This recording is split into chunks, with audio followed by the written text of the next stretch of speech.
Satnam, beautiful sovereign woman, and welcome to the Sovereign Woman Movement Show.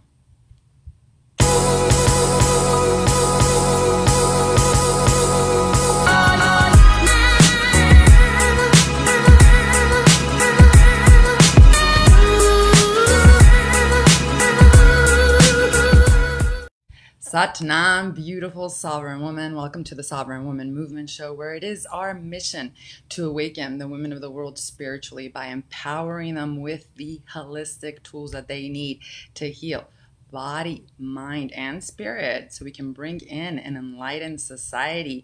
Welcome and thank you so much for being here on the Sovereign Woman Movement Show. Let me just share this over to my friends so they can join us, because what we're going to be talking about today specifically is a very important subject matter that all women really truly need to know about.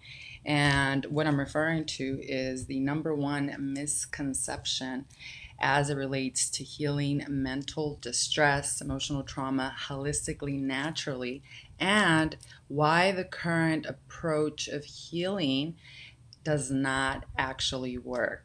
So thank you so much for being here. In the last few weeks, if you've been joining me, I've actually shared a lot about my own hero's journey, my own holistic path of healing emotional trauma, which then allowed me to heal addictions to alcohol, allowed me to heal my relationships, allowed me to leave a 15-year business to be able to move into my dharma, my purpose, and then now teach other women how to self-heal, how to take their sovereignty back by getting to the root cause. And we talked a lot in the last few videos about understanding even how to remove the negative stigma around mental health issues, such as anxiety, such as panic attacks, such as depression. We talked a lot about how we, as a society of just looking at the software issues that we're having, which is in essence our thoughts, our emotions, the mind, how that approach is not working. And today we're going to talk a little bit more about why it's not working. We also addressed what we really need to look at here when it relates to actually healing the mind. And what we're talking about is a hardware problem. You know, we talked a lot about how the brain is the actual hardware that becomes deteriorated. It literally physically changes and is impacted by emotional trauma, by emotions, which in essence are energy in motion. And when we don't know how to process, how to accept, heal, and control these emotions, they start to create havoc in our life. They start to create deterioration of the brain, which then impacts our nervous system, impacts our blood flow, impacts everything that is happening in the body, mind, spirit connection. So that in essence allows us to really understand a little bit more as to why as a society, you know, when we're not actually addressing the hardware, the brain, why the success rates of treatments currently are so low. So today specifically, I want to get into a little bit deeper the biggest misconception that people have towards healing naturally, towards actually healing holistically. I also want to talk just a little bit more about why these current treatments, this current Western medicine approach of healing mental stress, healing emotional traumas is not working. And so thank you so much for joining. And of course, if you have any questions or comments, I'm here live, so feel free to put them in the chat. I welcome you all to today's episode, which is very important, especially with what is happening here in the world. So I totally get it that as a society, you know, holistic practices, especially as it relates to like meditation or even yoga, how a lot of people don't even realize that those are in essence not an exercise or not just another fad. It's pretty sad how capitalistic, especially America, likes to jump on the bandwagon, especially as it relates to teachings, ancient teachings that come from sacred lineages, and then they start to capitalize upon them and try to just basically make money, which is definitely what has happened, especially in the West. I've always honored lineages, especially as a student and then as a teacher, to be able to direct and follow that golden triangle of teaching and respect the teachings to its highest capabilities. But as a society, I can totally agree that, you know, we have not done a good job about really understanding what these ancient practices are all about.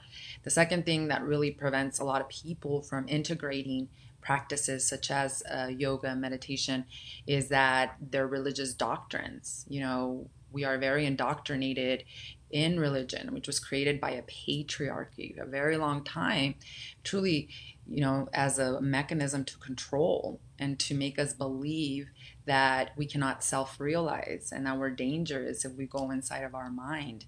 And we've been made to believe that we're inherently something is wrong with us, and that these practices, I've heard some things of people say that are just, it's just fear. We crucified Jesus Christ because of his powers. His fear does that. But truly, I've seen some things as it relates to religion where, they start talking about these practices as even being demonic, which is really, really sad, because a lot of people, this would be the door and the gateway to their healing, and their dogmas and their doctrines, and the fear that is being imposed on them doesn't allow them to even, tap into the truth that's within and open it up, this medicine cabinet. But I want to remind you something that even Dr. Joe Dispenza said. And Dr. Joe Dispenza is a doctor who actually had a horrible accident. Somebody ran him over, a truck did, and he basically almost died. His back was completely broken. They said he would never walk again. They, in essence, had told him that he would need this surgery that would not allow him to walk again, but at least would maybe let him live a longer life. And he decided that he wasn't going to take that route, and he actually healed himself from this very horrible accident through the power of meditation. And now he teaches other people as well how to heal and self-regulate. And he says something that I always say to my clients and the women that I mentor and coach is, ordinary people doing extraordinary things.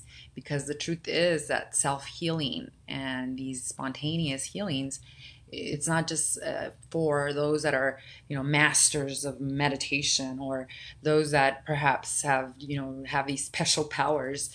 All of us have a medicine cabinet inside. And that is the biggest misconception, that we need an outside person, or we need an outside chemical to help with what's going on in here. And that's why, as a society, we have such low success rates as it equates to mental health healing. Because I don't know if you knew, but 45 million Americans, just Americans, imagine the world, suffer from some type of mental health disorder in 1 year. And more than 5% of these people have more than one mental health issue that they're dealing with, whether they're going through depression, anxiety, panic attacks, schizophrenia, all of those different things that encompass the actual mind. So that is a pretty obvious sign and signal that the current approach that we are taking of writing the number one pharmaceutical that we write every single year, which is antidepressants, is absolutely not working. And if you think about what's happening right now in the world, that is the big awakening that people are realizing. And it's like taking off this Band-Aid from a very infected, nasty wound. And now we're all left here with, what in the world am I to do next? And so knowing what the stats are, and knowing that the current approach that we take is not working, what could we do? And so I want to explain to you a little bit more about holistic natural healing and why it does work. And the reason that it does work is because it gets to the actual root cause. The root cause of any physical instability you're having, especially, is always equated to some type of emotion. So what I see as an illness is really, to me, a communication from your body that there is stuck energy, because emotions are energy in motion. And our body, especially as it relates to emotional trauma, we store these emotions in our body. You understand when a zebra gets chased by a lion, and it's getting, they're going to eat the zebra, but the zebra manages to escape. The first thing that the zebra does is it goes away into the jungle and it shakes its body really, really like fast and hard. And the reason that they shake their bodies is because they want to get out that trauma that gets stuck. We don't do that as human beings. And right now, many people are victims or are giving their power away, their sovereignty, to the fear mongering that is happening in this world, because they don't know who they are, and because they haven't dealt with their shadow and their emotional traumas. And when you don't process, face, learn to accept, heal, and forgive your emotional traumas energetically, it is very easy for someone else to take advantage of that and to actually use those shadows, use those traumas against you. So that is why right now, currently, with all of the fear mongering, it is like we're living in a mental institution. Because in essence, we're living now in the age of Aquarius, self-realization. The great Vedas talked about this, that the most advanced technology that we could ever tap into is within. But we as a society have become lazy. We want the magic pill. I mean, there's even people that believe, and this is the big awakening, the big fight between two forces. There's some people that believe that it is better if we transfer our consciousness into artificial intelligence because then we'll be able to heal and do things better. To me, that's called laziness. And that is also called what happened to our ancestors 7,000 years ago, which they wanted to go that route. And then there was huge volcanic eruptions and huge things that happened in Mother Earth basically took them all out. And here we are again, repeating history again. But that's a whole other subject matter that we'll talk about another day. But truly, it shows again how we as a society are not willing to do the inner work and face ourselves. And in the age of Aquarius, which is what we're moving into, the Mayans talked about this, the Aztecs, the sixth sun, self-realization, an evolutionary cycle of humanity, of remembering who they are, that we cannot hide away from our subconscious anymore because we all have access to this information. We all have access to healing ancestrally and getting to the root cause.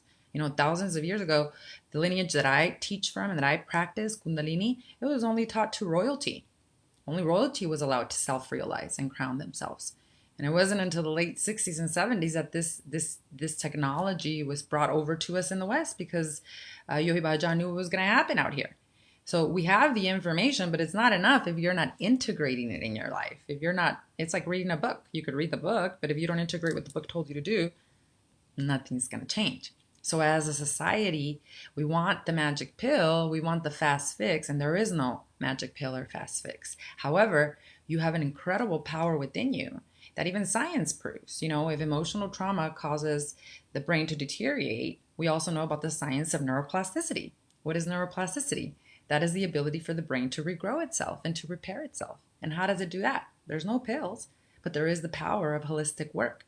The inner work, what I call the SWC method, the exact method I took and I take every single day to heal my emotional traumas, to get to the root cause of why I was addicted to alcohol, to get to the root cause of why my relationships were not working, to get to the root cause of why I was in a business that, yeah, it was very lucrative financially, over 6 figures, but that was literally killing my soul day after day after day. And all of us right now in 2020, we're all faced with these epic, crossroads of, am I going to be insane, which is doing the same thing over and over and over again and expecting new results? Or perhaps I'm going to actually start to look at a new pathway, especially as it relates to healing, especially as it relates to healing emotional trauma, our mind, and our ability to really reach our highest potential. So I ask you this, we can continue to believe that there is a magic pill, that something's going to happen outside of us that is going to heal what's going on in here. Or we can take our sovereignty back and we can do the inner work to learn to process our emotions, to learn to allow our energy to naturally flow, and to learn to connect to the power of the neutral mind, which is one of sovereignty that doesn't judge, not the good or the bad, and lives in equanimity with all that is being thrown at her. And that, my friends, is the exact description of what a sovereign woman is. So as a society, we're all awakening, and the veil is being lifted in many aspects of our life. And if you're here, right here in my live video, then this is your time. This is your time to truly live in the highest frequency possible, because your emotions, thoughts, and energy are your frequency that you then project out. And if you change that first, the rest of the world will completely change. Now, we know that Satori Wellness and Spirituality is not open for enrollment right now, but I would love for you to actually click on the link below in the description where you can actually download my complimentary roadmap to healing emotional trauma and awakening spiritually holistically. This will give you an overview of the hero's journey that we all take here in this world. Leave home, come back right home to truth, to awareness, to the medicine cabinet within. I also share with you my exact journey that took me from healing holistically, naturally, as well as the mistakes that you can avoid. I wish I would have known all these different things. It would have helped me tremendously, but now I put them in this roadmap where you can check it out, read it, integrate it, and allow it to guide you as we move into this higher level of consciousness for human beings. So I'd like to thank you all so much for being here. Make sure you click on that link and download that roadmap. And I will catch you again next week where we're going to talk a little bit deeper about mental health, emotional trauma healing, and awakening spiritually. Thank you so much for being here. Sat Nam.